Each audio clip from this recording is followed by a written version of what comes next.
Peggy 18.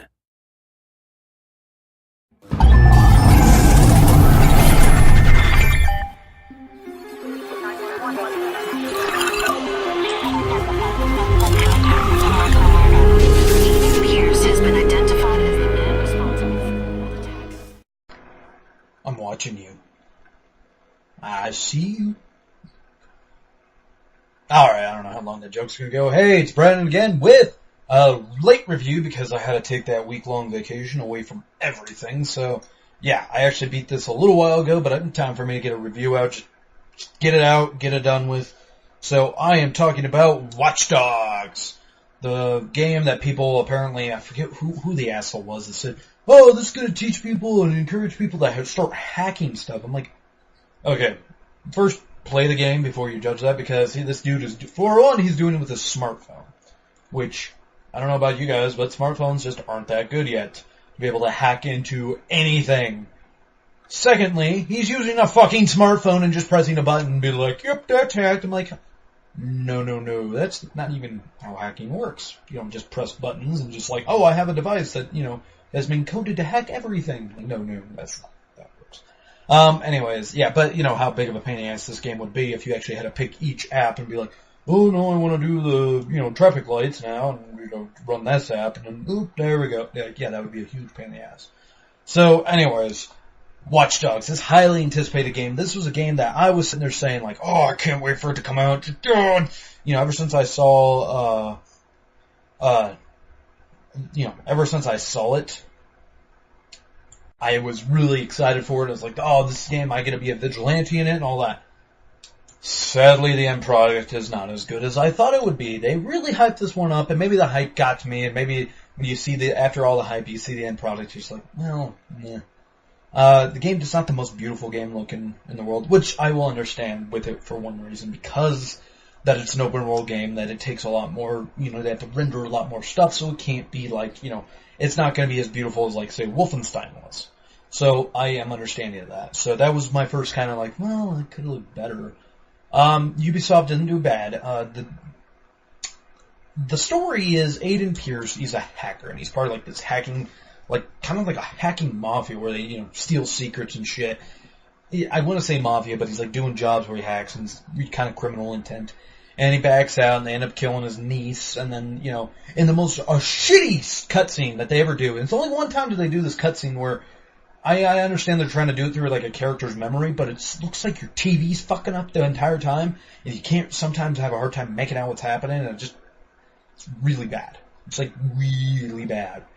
Think of Man on Fire, but like times two. Like how in Man on Fire, I love that movie, but how he keeps doing that, the camera technique. I don't even know what the hell it is. Ridley Scott or Tony Scott. I forget which Scott did this. I want to say it was Tony. Maybe it was Ridley. I don't fucking know. No, it was Tony Scott. Or maybe it wasn't. I don't know anymore. I'm confusing myself. Whatever. It wasn't even. That's gonna be bugging me the entire time now.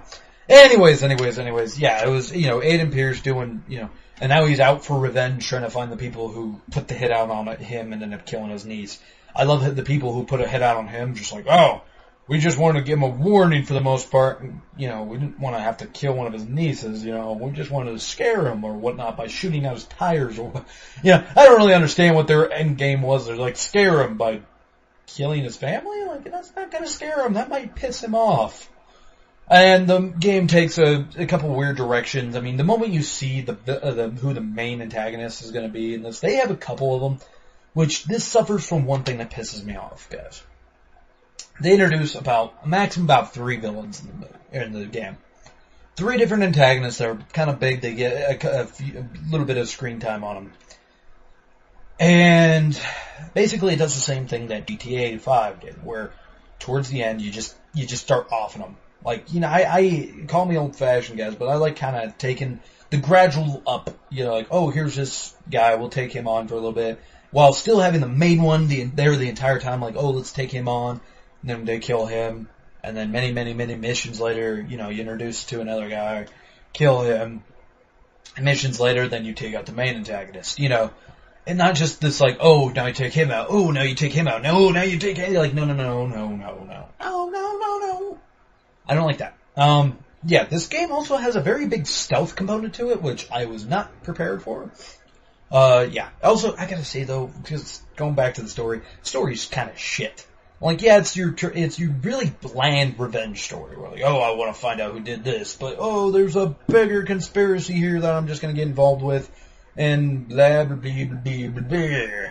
I don't care. Aiden Pierce is he's supposed to be like, he's kind of like that Batman-ish character where he's, has kind of a raspy voice, but not completely raspy, no, not like that, but he has a raspy voice, he's very brooding and just, I'm just like, oh, fuck off, dude. I'm not saying you have to be like all charismatic and shit, but can we just have a guy who's a normal fucking guy? I mean, I understand he's supposed to be, he's supposed to be hurt and all that, and it makes him all like, and he blames himself for his niece's death and all that.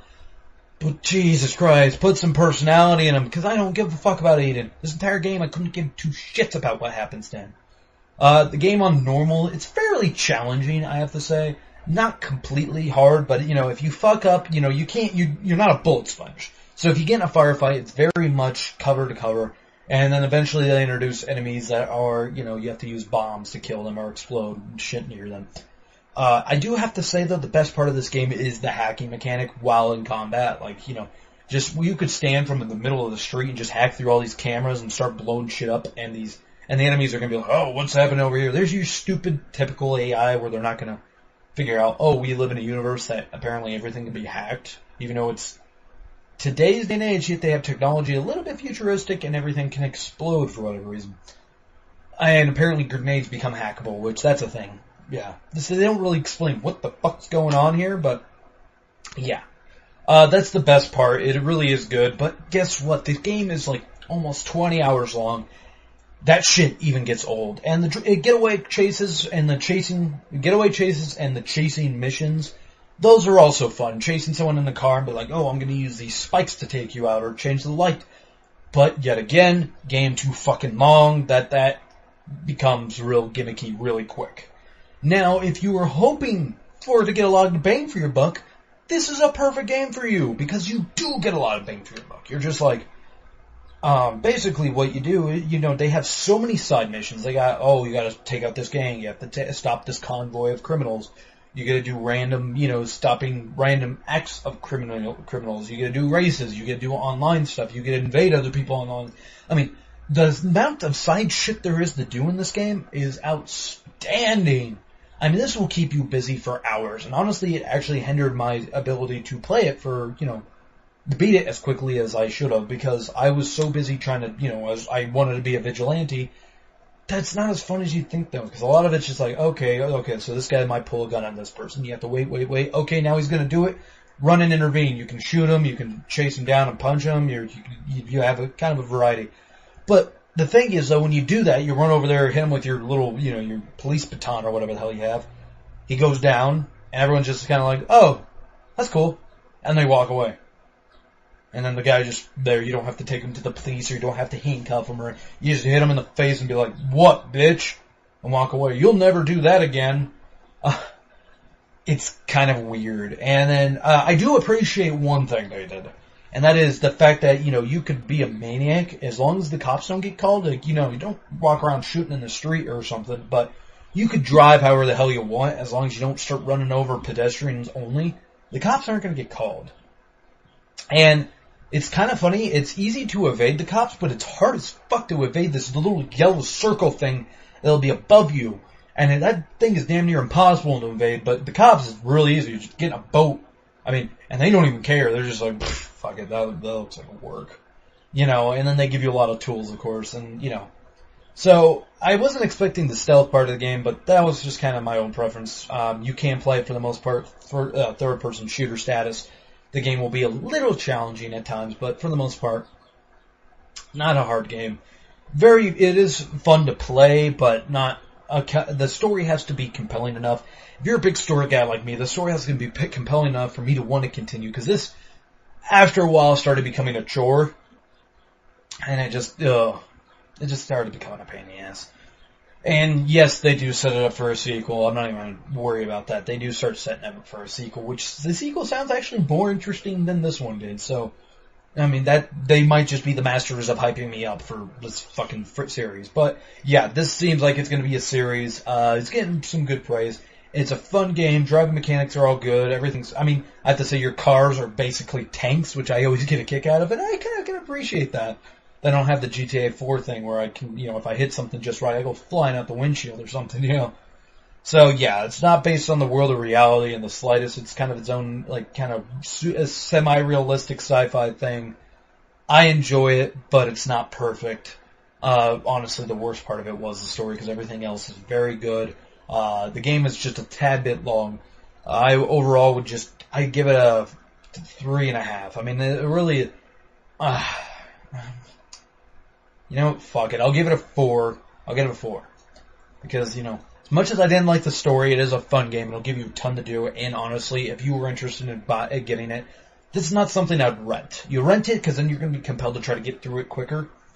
And that's not what this game should be. This game should be something you take your time with, play for the next month. Really get your fingers into it. Get your, do all the side shit that you can. Find all the little secrets. Play online, which online is okay.